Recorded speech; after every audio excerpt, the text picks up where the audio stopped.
ang nag-iisang Pinoy na sumubok sa lakas ni Oscar Valdez.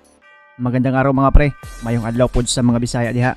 Bago natin simulan, kung bago ka pa lang napadaan sa aking munting tahanan, pasuporta naman, click mo lang subscribe button at notification bell button.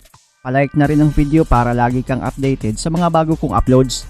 Oscar Valdez, ang bagong tinanghal na WBC World Super Featherweight Champion, nang matagumpay niyang dispatchahin ang defending champion na si Miguel Berchelt via 10th round knockout. 3 beses niya itong pinatumba. Una sa round 4,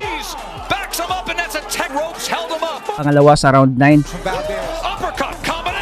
at panghuli sa round 10, na kung saan nakatulog ito sa lakas ng kamao ni Valdez.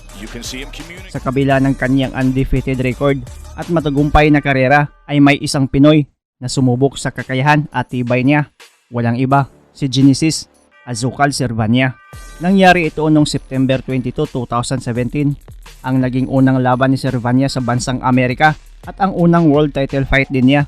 Ang laban ay para sa pagdepensa ni Oscar Valdez sa kaniyang WBO World Featherweight title. Kapwa undefeated ang dalawa. Bit-bit ng champion ang kartadang 22 wins, 0 loss at 19 dito via knockout. Habang si Servania naman ay may impresibong record din na 29 wins, 0 loss at 12 dito via KO. Underdog si Servania sa laban nila. Bukod sa champion itong si Oscar Valdez, ay sikat na talaga ito dahil sa pagiging knockout artist at lumalaban sa mga bigating pangalan. Habang si Servania, bagamat may nakalaban na rin itong bigatin na pangalan at WBO Asia Pacific Super Bantamweight Champion na ito, ay di pa siya ganun ka-expose sa media. Pero sa gabi ng kanilang laban na inakala ng karamihan na madaling bakbakan, ay sobra silang nasorpresa sa bagsik na dala ni Genesis Servania. Unang round, pagkatapos makalimbang ang kampana, ay bakbakan agad ang dalawa. Ito ang isa sa mga laban na talagang di ka malulugi sa iyong binayaran.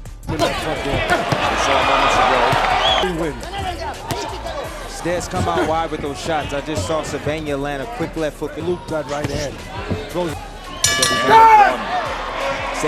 Second round, mas naging maaksyon pa ang salpukan.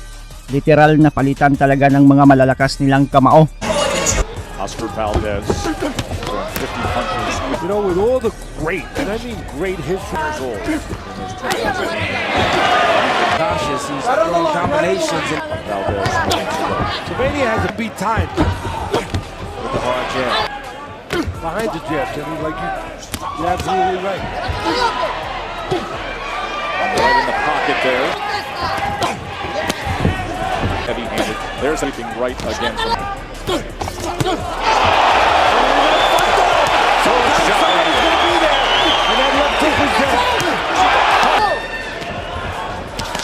Sometimes Servania stands there a little bit too long.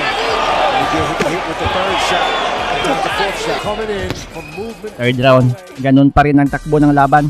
Sobrang napaka-entertaining ng bakbakan na pinamalas nila sa mga boxing fans. Valdez, more dimensions. job listening into both corners, making his way around ringside. Bernie, what can you tell him? Will pass on to it. And he side by side. The guy's been with you every step of the way. He has with the guy that's with us coming right now. Fourth round, dito na nalasap ng defending champion ang lakas na meron ang Pinoy. Bagsak ito nang masapol sa panga gamit ang pamatay na kanan ni Servania. Straight right hands, left hooks, control and range. Good work that time by Genesis Servania.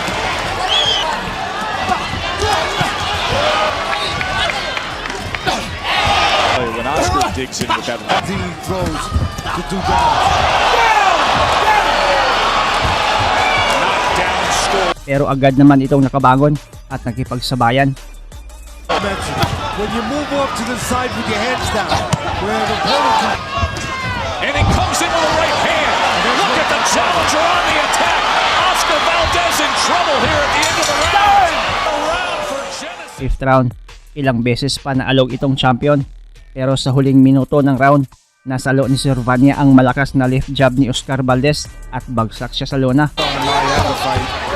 Because the champion Valdez not a walk in the park anymore. There was a short right hand on the inside. Bagamat nakabangon ang ating pambato, pero makikitang sobrang nahilo ito. And forth they go, trading knockdowns. Oscar's gonna be on the attack, looking to finish this thing. Valdez, here they go. Guys want to impose their physicality. He's got to be careful. Yes, that is Another sweeping right hand, It's a danger throwing snake. down on Sylvania.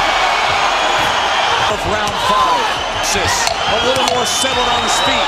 Absorbs another crowd for their hometown hero. Take us through. 6th round, patuloy pa rin ang napakagandang laban. Tila walang kapaguran ang dalawa. Sobrang tibay talaga. Pero sa mga huling segundo, nasa pool na naman itong kampyon. Naalog at bahagyang nahilo. At buti na lang na save by the bell pa ito. This is coming forward. Load up on everything. For the count. And from Genesis, backing up the champ. Another power surge to close out a round. 7th round, makikitang mas makamay talaga itong si Oscar Valdez. Mas maraming kamao na binibitawan kumpara sa ating kababayan. Valdez losing some. Did it? He says he has to know, not physically, but mentally that he's 8 weeks of And training. you share that advice with him this year. As a young world champion, to have confidence in yourself and his ability. 8th round, parehong magana ang pagmumukha ng dalawang mandirigma. At kahit sinasagad na ng kampyon ang buong lakas niya para pabagsakin si Sylvania, ay makikita talaga ang bagsik at tibay nitong Pinoy challenger. Di natitinag at lalong di umaatras. Right there. The catcher. There's the Before any more fireworks go off, let me get out. Using his legs to make sure he don't get hit. Keeping Savani a little off balance. And he's doing a... form. Pull back, Valdez. Sa mga sumunod na mga round, walang humpay pa rin ang kanilang digmaan. Di makikitang humihina ang mga stamina nila. Andon pa rin ang bagsik ng galaw at lakas ng mga bato nila. Going out the side door. Okay, let's straight back. Sure that you get outside that shoulder where you're safe. You're still inside that shoulder, you can get caught on the way out. When they think Valdez is at times too, Sylvania's taking advantage of opportunities. I think that's the only opportunity he knows he has. Mira que te lo lleves atrás, ahí aprovechas. Ahí te lo lleves cuando lo vayas atrás. No te entregues a López. ¿Ok, amigo? 2 months ago, the guy's sitting right in between us, Joe. What he done? Recent great fights. And that was dangerous. Right there. You're right, Teddy. Sylvania was waiting a little bit too long. Rounds doing this. And just get inside doing that the last couple rounds. He's looking for the one shot. And in a fight like this, the early goings, then we have the trading of knockdowns in 4 and 5 and some of the bigger rallies and runs comes with championship rounds have a a little too wide at times too, Teddy, right? Yes. And if you don't correct that, someone at I think the good work boxing down the stretch here and then in exchange the close. Umabot ang laban sa schedule 12 rounds at kahit nasa huling round na ay walang humpay pa rin ang palitan. Talagang determinado ang dalawa na manalo at pinapakita kung bakit sila walang talo. Blocking and a right hand does land there. pulling out straight in front. Good exchange. Don't go anywhere, you got Oh, this is going to be Don't go sensational stuff down the stretch. They Short don't, right hand. they don't know. In this fight, there's still seconds left. And again, everything in big.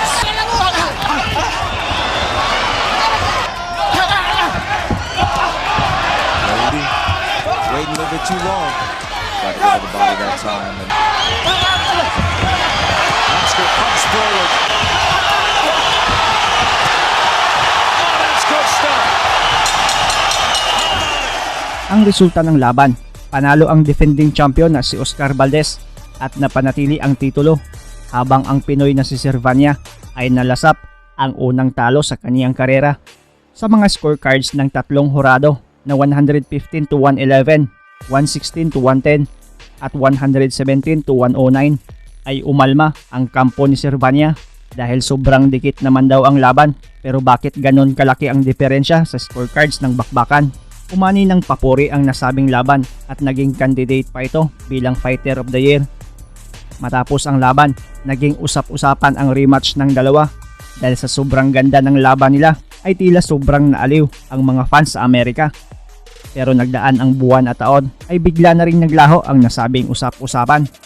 Sa kasalukuyan, ang bagong WBC World Super Featherweight Champion na si Oscar Valdez ay may kartadang 29 wins, 0 loss at 23 dito via knockout, at si Genesis Servania na ngayon ay Japan-based na ay huling lumaban noong 2019 pa ay may kartadang 34 wins, 2 losses, 16 KO na. Kayong mga pre, kung sakaling magkaharap ang dalawa sa pangalawang pagkakataon, kanino ka? Ang inyong komento, suhestyon at reaction ay welcome na welcome sa baba. Maraming salamat sa panonood at suporta mga pre. As always, amping permi.